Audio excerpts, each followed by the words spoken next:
Sorry, I'm late. She arrived to the blind date carrying a sleeping child, and nothing went as planned. The woman from John Walker's blind date profile looked nothing like the woman who finally burst through the restaurant doors. 23 minutes late, one sneaker untied, hair escaping from a messy bun, a giant diaper bag hanging from one shoulder, and a sleeping child draped across the other. For a moment, John genuinely wondered if she had mistaken him for someone else. The hostess looked almost as confused as he felt. The woman spotted him near the window and froze. Mortification spread across her face. "Oh no," she muttered to herself. Then she hurried toward his table. "I'm so sorry," she said breathlessly. "I know I'm late." John glanced at the sleeping little boy on her shoulder. That part wasn't really the surprise. Color flooded her cheeks. Right. Of course. The child. The boy remained asleep, one tiny hand wrapped around a plastic green dinosaur. John stood automatically. Hi." Neither of them knew what to do next. The situation was so absurd that John almost laughed. Instead, he pulled out a chair. "Would you like to sit down?" "Yes, please, before I pass out from embarrassment." That made him smile. She carefully settled into the chair while keeping the little boy asleep against her shoulder. The dinosaur nearly fell. She caught it. The diaper bag slid to the floor. A juice box rolled across the restaurant. A waiter stopped it with his foot. "Thank you," Olivia said weakly. The waiter gave her a sympathetic nod. John sat down again. For a few seconds, neither spoke. Finally, she exhaled. "The babysitter canceled 40 minutes ago." I tried calling everyone." She laughed nervously. "Apparently all my emergency contacts had emergencies of their own. You could have canceled. I already canceled twice." She looked down. "I figured if I canceled again, you'd assume I wasn't interested." John studied her. Most people he dated worked very hard to appear impressive. This woman looked like she had barely survived the day, and somehow that felt more honest than anything he'd encountered in years. "So you brought him?" She nodded. "He fell asleep in the car." "What's his name?" "Noah." As if hearing his name, Noah shifted slightly but continued sleeping. John looked at the dinosaur. "Does the dinosaur have a name too?" Olivia groaned. "Unfortunately." "What is it?" "Sir Chomps a Lot." John laughed, a real laugh, the first of the evening. "That's a fantastic name. Noah named him when he was 3. How old is he now?" 4. Still a strong naming strategy.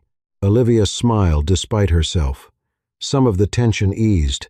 The waiter arrived to take orders. Olivia immediately chose the cheapest item on the menu. John noticed. He didn't comment. Instead, he ordered pasta and a pizza to share. "That's too much food," Olivia said. "Then we'll have leftovers." She looked like she wanted to argue but lacked the energy. The food arrived. For 10 peaceful minutes, Noah continued sleeping. John and Olivia actually managed something close to a normal conversation. She taught preschool.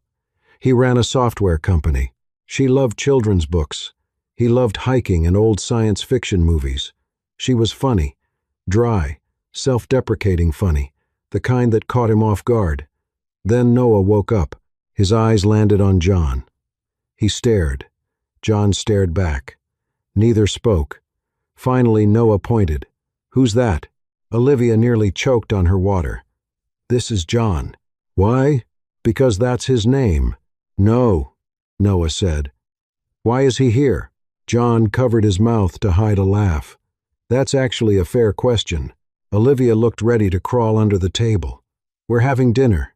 Noah considered this. Then he looked directly at John. "Are you rich?"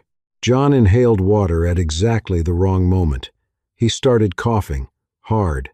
Olivia's eyes widened. "Oh my God." She turned toward Noah. "Noah." "What?" "You can't ask people that." "Why not?"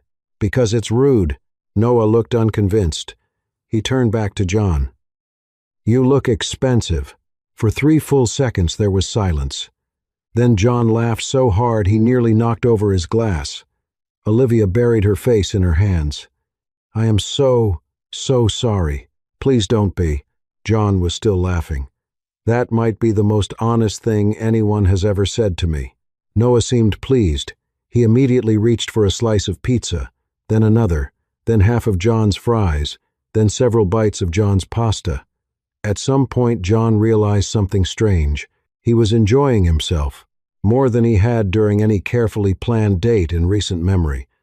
Nobody was pretending. Nobody was performing. Olivia wasn't trying to impress him. She was too busy making sure Noah didn't drink olive oil, and somehow that felt refreshing. As the evening continued, Noah provided a running commentary on everything. The restaurant, the pizza, the dinosaur, John's watch, John's shoes, John's face. Especially John's face. "You don't look like a prince," Noah announced. "I wasn't trying to." "Good. Why?" "You're too tall." Olivia laughed so hard she almost dropped her fork. John found himself laughing with her. The sound was warm, dangerously easy. Hours passed faster than he expected. Eventually, the check arrived. Olivia immediately reached for it. John gently stopped her. "Let's split it." Relief flashed across her face. He noticed. She didn't want charity. She wanted dignity. He respected that. Outside the restaurant, the Seattle air felt cool and damp. Noah had fallen asleep again, this time in Olivia's arms. John walked them toward her car. The parking lot was nearly empty. The evening should have ended there. Instead, as Olivia carefully adjusted the sleeping child against her shoulder, Noah stirred. His eyes remained closed. His voice was soft and sleepy. "Mom?" Olivia froze. For a second, something painful crossed her face. Something old, something deep. Then she gently brushed his hair back. "No, sweetheart." Her voice was barely above a whisper. "It's Aunt Olivia." Noah relaxed immediately and drifted back to sleep. John stood quietly beside them. The playful atmosphere of the evening vanished. Aunt Olivia, not Mom. The realization landed heavily. Suddenly, the exhausted woman he'd spent the evening laughing with seemed far more complicated than he had imagined. There was a story here, a difficult one, a story written in the dark circles beneath her eyes, in the way she held the little boy, in the sadness that appeared for only a second before disappearing again. Olivia looked up. For a moment neither spoke. Then she offered a small smile. "Thank you for not running away." John returned the smile. "I was actually thinking the same thing." For the first time all night, she laughed without embarrassment. And as he watched her carry the sleeping child toward her car, John realized something surprising. This date had gone completely wrong.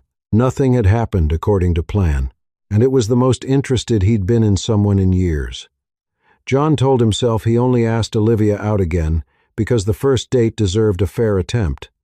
A normal one without a sleeping child, a plastic dinosaur, or being publicly judged as expensive by a 4-year-old.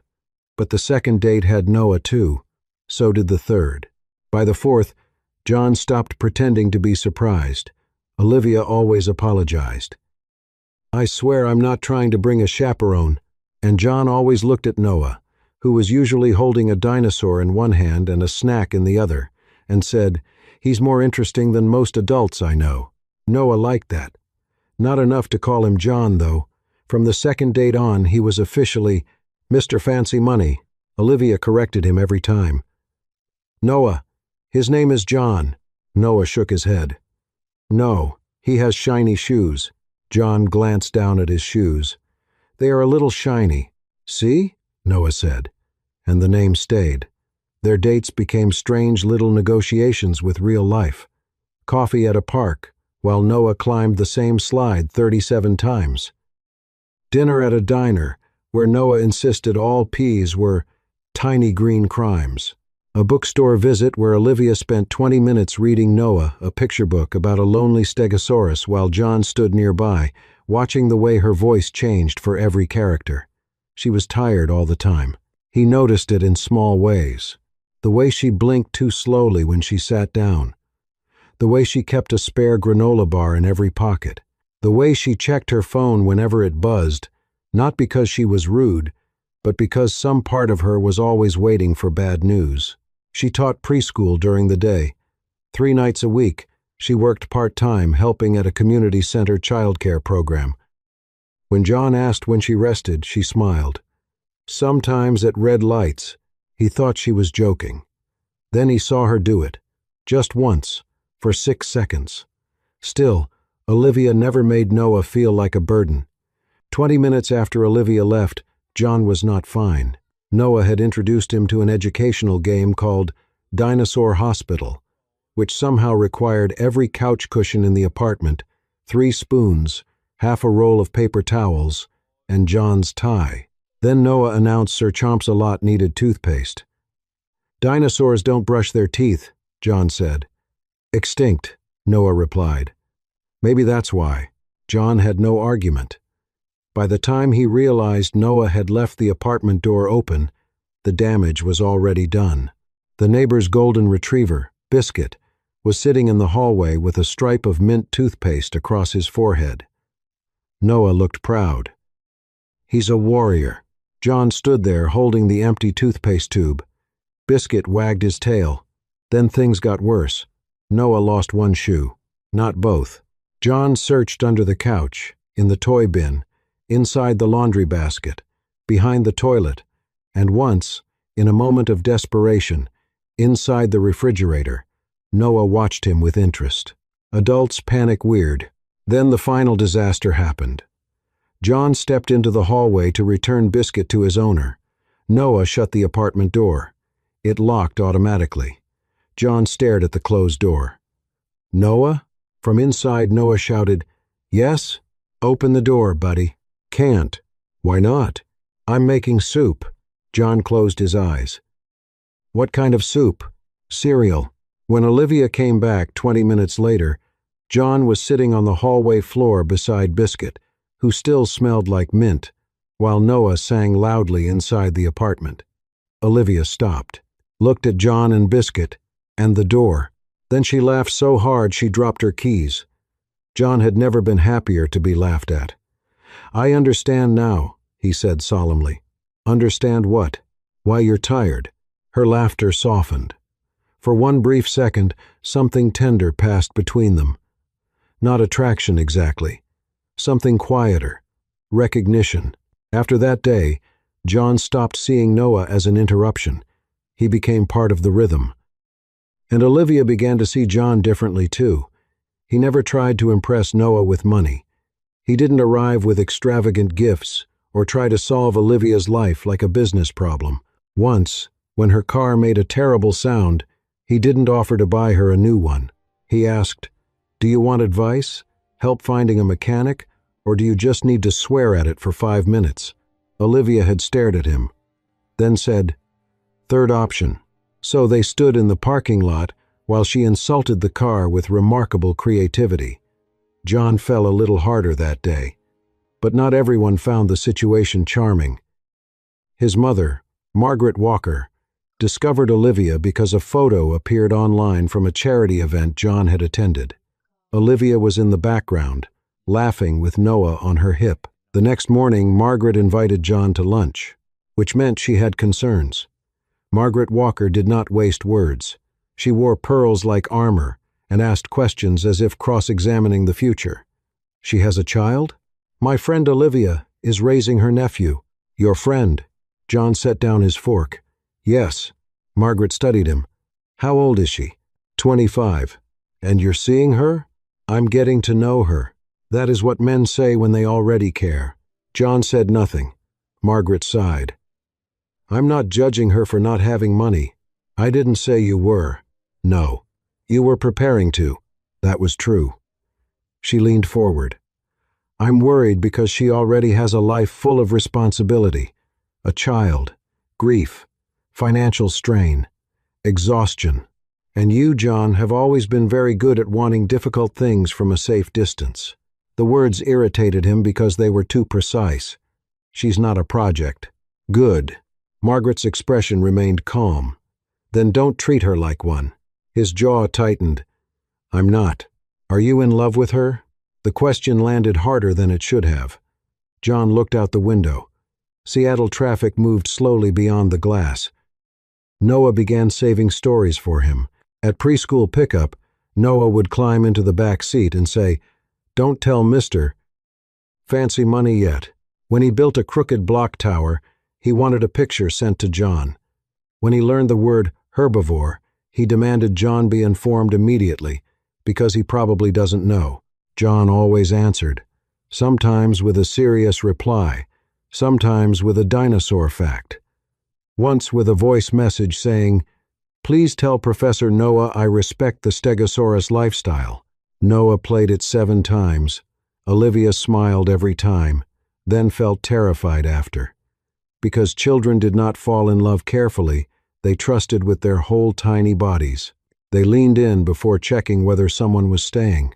And Noah had already lost too much. Olivia tried to slow things down. She canceled one dinner, then another. John noticed, of course. He noticed everything, even when he pretended not to. One night, after Noah had fallen asleep on the couch with one sock missing and Sir Chomps-a-Lot tucked under his chin, they sat in the tiny kitchen with 2 mugs of tea neither of them really wanted. Rain tapped against the window. Seattle looked blurred and lonely outside. "I'm scared," Olivia said suddenly. John looked at her. "Of me?" She hated how quickly he understood. "Not exactly. That sounds dangerously close to yes." She smiled faintly, then rubbed both hands over her face. "Noah likes you. I like him. That's the problem." John waited. Olivia stared at her untouched tea. "My sister's name was Claire." Her voice changed when she said it. Softer, older. She was 5 years older than me. Loud, dramatic, always late. She used to sing in grocery stores just to embarrass me. John smiled gently. "She sounds fun." She was. Olivia swallowed. "She got sick when Noah was 2.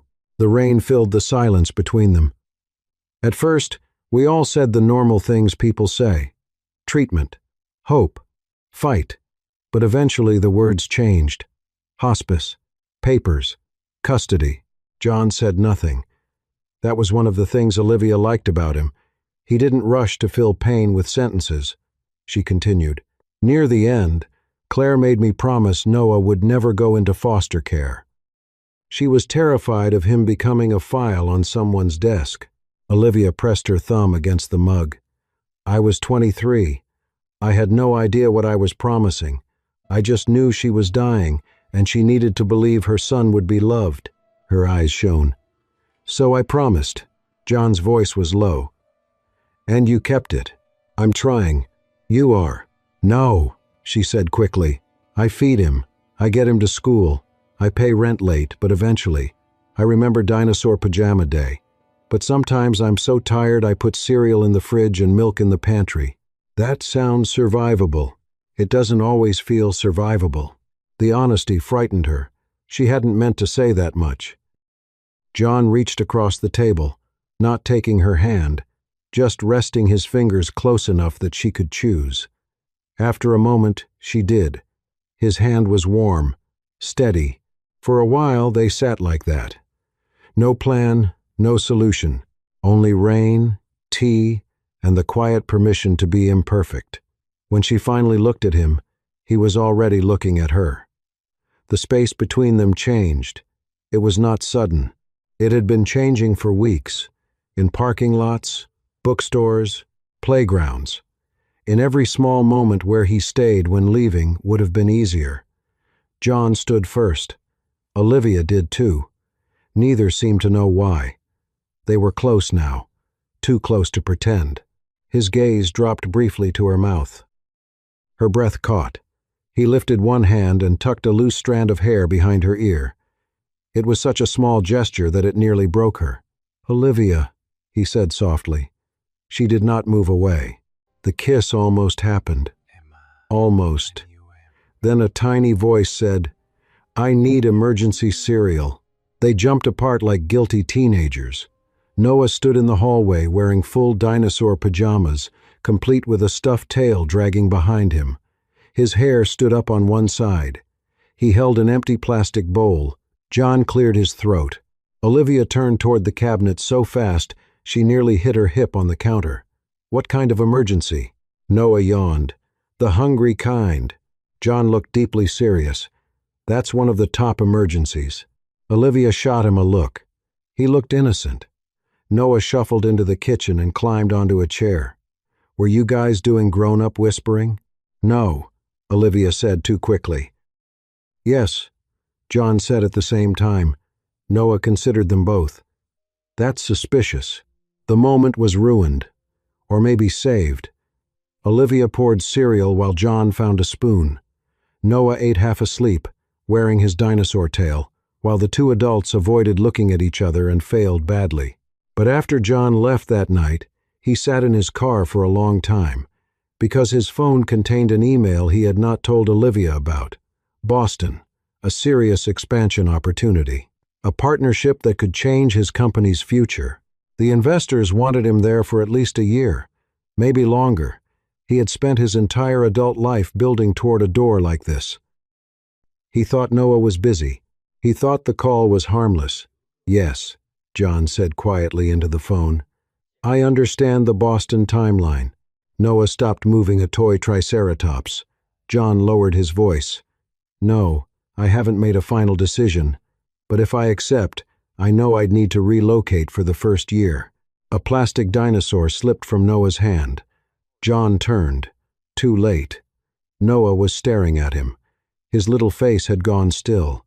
Olivia stepped out of the bedroom with a basket of laundry. What's wrong? Noah did not look at her. He looked only at John. You're going far away? John ended the call slowly. His mouth opened. No answer came. Olivia's eyes moved from Noah to John, then back again. Noah, the boy's voice became smaller. Like my mom? The room went silent. The kind of silence that enters after something breaks. John felt every careful reason he'd prepared disappear. Olivia stood frozen with the laundry basket in her arms. Noah reached for Sir Chomps-a-Lot and held him tight against his chest. No one knew what to say. And that was what made it worse. The silence after Noah's question lingered long after John went home, like smoke after a fire. Nobody talked about Boston that evening. Not really. Noah eventually returned to his dinosaurs. Olivia folded laundry that didn't need folding. John left earlier than usual, and for the first time since they had met, everything felt fragile. A week passed, then another. John kept trying to find the right moment. The right words, the right explanation. But every version sounded wrong. I'm considering Boston. Too cold. I might be leaving. Too final. I don't want to lose you. Too late. So he waited. And while he waited, the decision grew larger, more real, more dangerous. Then Olivia found out anyway. Not from John. Not from a conversation. Not from honesty. From an article. It happened on a Tuesday night after Noah had fallen asleep on the couch. Olivia was grading preschool worksheets while absent-mindedly scrolling through her phone. A business magazine appeared in her news feed. The headline made her stomach drop. Walker Technologies prepares major Boston expansion. There was a photo of John. Smiling, confident, successful. The article described relocation plans, investor meetings, leadership transitions. A year in Boston, possibly longer. Olivia read the article twice, then a third time, as if another version might appear. One where John had told her first, one where she wasn't finding out like a stranger. Her chest tightened, not because he was leaving, because he hadn't trusted her enough to say it. The next morning she barely slept. By afternoon she was angry. By evening she was hurt. And by the time John arrived at her apartment carrying takeout and his usual easy smile, she already knew the conversation was unavoidable. The smile disappeared the moment he saw her face. Olivia? She held up her phone. The article glowed between them. John immediately understood. His expression fell. Oh, that single word hurt more than she expected. No denial. No surprise. Only guilt. You were going to tell me. It wasn't a question.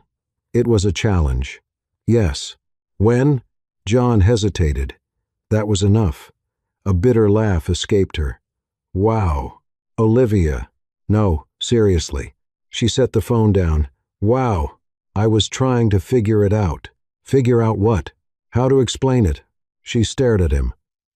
You explain it by speaking. His jaw tightened. It isn't that simple. It actually is.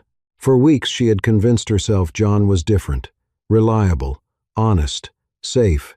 Now every old fear she had spent years fighting came rushing back, all at once. Her father had left. Noah's father had disappeared. Boyfriends had walked away the moment life became inconvenient. Maybe she had been foolish to think this story would be different. Maybe people always left. Some just took longer. You know what's funny? She said quietly. John looked exhausted already. What? I spent months waiting for the moment you realized this was too much. His face fell. Olivia, the child. She pointed toward Noah's bedroom. The responsibility. Then toward herself. The grief. Her voice cracked. The mess. I never thought that. But I did. The room felt smaller. Tighter, like neither of them could breathe.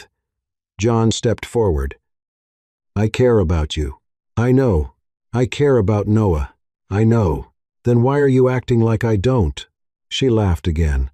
Not because anything was funny. Because she was trying not to cry. Because you're leaving. I'm considering a career opportunity. Across the country. His frustration finally surfaced. It's 1 year. That's a long time to a 5-year-old. That landed. Hard. For a moment neither spoke. Then John said quietly, You think I'm running away? Olivia looked away. Because yes, part of her did. Maybe not from them, but still away. Still gone. Still absent. The difference felt meaningless. You don't owe us anything. The words escaped before she could stop them. The second they were spoken, she regretted them, because she saw the pain in his face. Real pain, not anger. John stared at her, then said something she would remember for years. That's the problem. His voice was rough. I want to. Olivia blinked. What? I want to owe you something. He looked at her as though he wished she could see inside his head. You think this is about obligation? It is. No. His voice broke. It's about choosing people. The room became very quiet. I've spent my whole life keeping exits open. He swallowed. And then I met you. Olivia felt tears burning behind her eyes. You should go to Boston. The words sounded colder than she intended. His face changed immediately. Not surprise. Understanding. He finally realized what she was doing, building distance before he could. Protecting Noah before the leaving started. Protecting herself, too. A few days later, John accepted the position. A week after that, Olivia ended the relationship. If it could even be called a relationship. There was no screaming, no dramatic accusations, only heartbreak. The quiet kind. The kind adults carried. Afterward, John visited less. Then not at all. Not because he wanted to disappear, because every goodbye became harder. And Noah noticed. Children always did. The morning John left, Seattle arrived gray and rainy. Of course it did. Seattle seemed to understand sadness. His car was packed, the last box loaded, the engine running. John stood in the driveway outside Olivia's apartment building. One final conversation.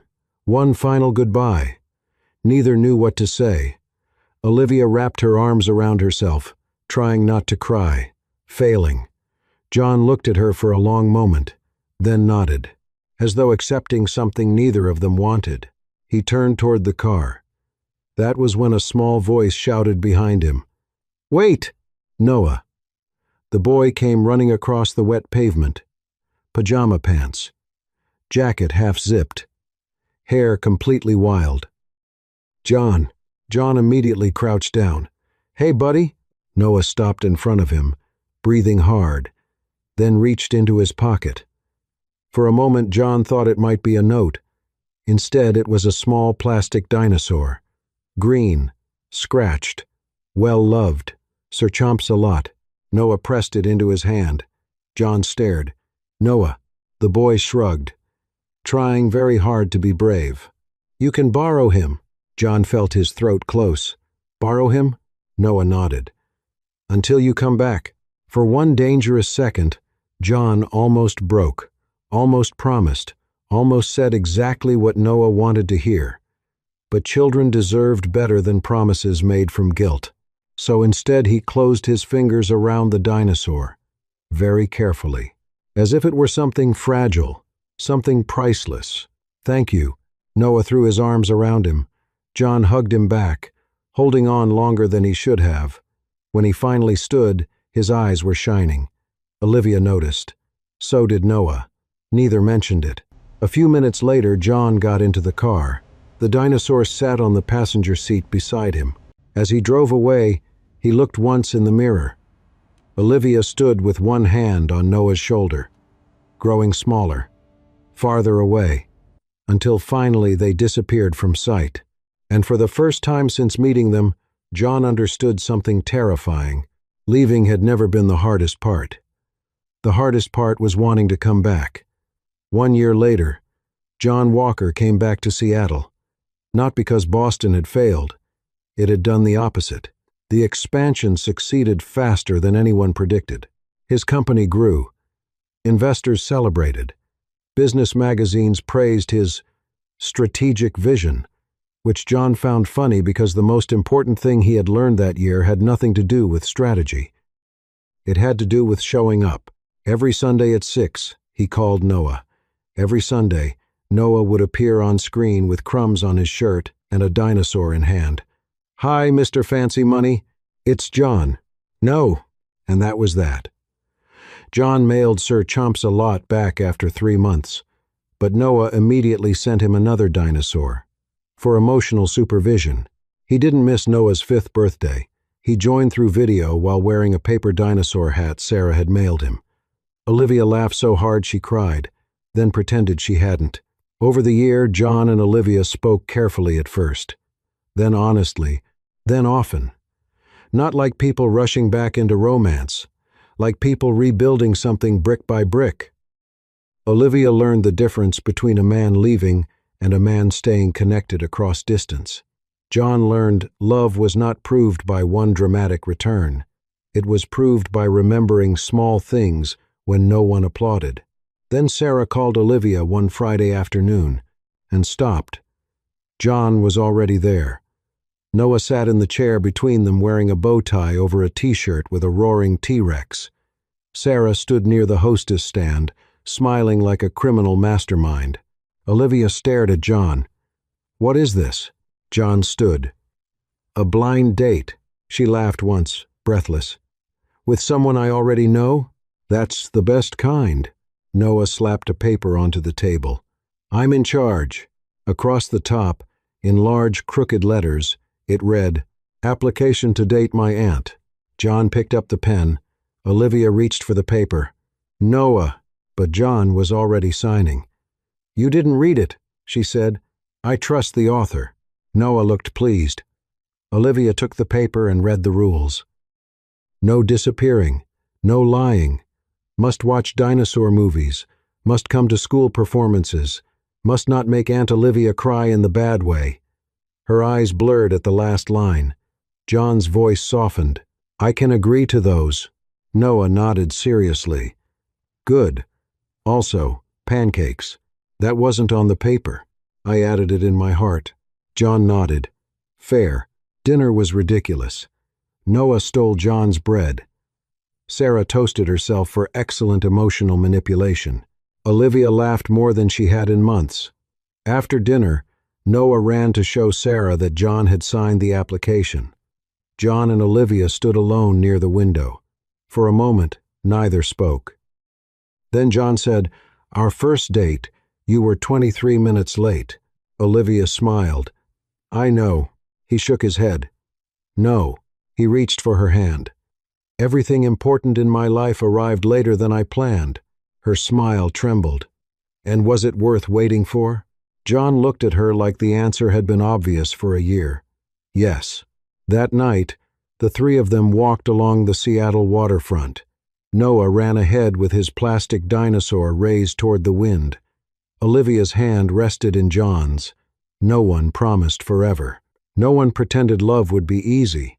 There was only a man who had come back, a woman who was learning to believe, and a little boy beginning to understand that not everyone who leaves disappears forever. And maybe that's the lesson hidden inside this story. We often think love is proven in grand gestures, in dramatic declarations, perfect timing, or promises about the future. But real love is usually much quieter than that. It's the phone call that never gets forgotten, the birthday that isn't missed, the promise that isn't made lightly and isn't broken when life gets complicated. Olivia learned that not everyone who leaves is abandoning you. Sometimes people leave because life takes them somewhere else.